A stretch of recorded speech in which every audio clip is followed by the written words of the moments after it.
Hey there, it is Rachel, and I have a couple of quick tips for you as summer gets underway for how you can have a more peaceful summer. So your kids are whining and complaining less, so they're fighting with each other less. And really what this all stems from is the fact that most whining and complaining, most sibling fighting comes when kids are bored, when their brains aren't engaged, when they have nothing to do. Now, I'm a believer that we shouldn't overschedule kids. When you hear let kids be bored, I absolutely understand that. I certainly believe that we should not be entertaining our kids all the time.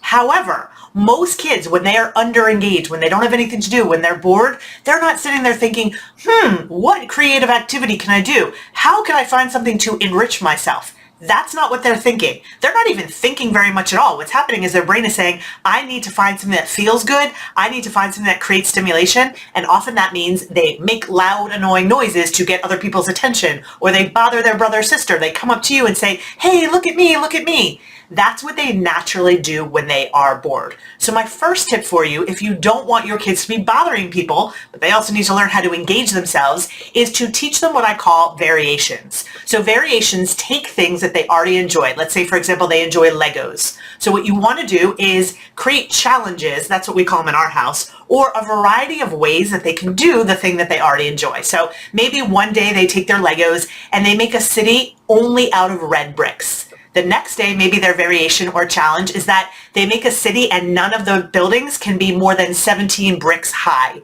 So you're creating little challenges or variations based on something they already want, but that creates a little bit of engagement or stimulation for them.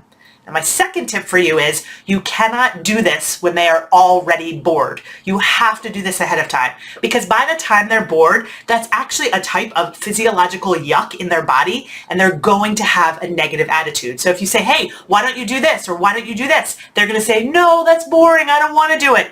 Remember, by the time kids are bored, it's actually too late to suggest things for them to do because they're going to reject everything. So you really want to come up with these ideas when they are not bored proactively. That's going to make for a much more peaceful summer. Remember, they need something to engage them, or they're going to engage themselves in probably not so great ways, and you want to do this outside of the moment. So hopefully that gives you some things to think about. Take care.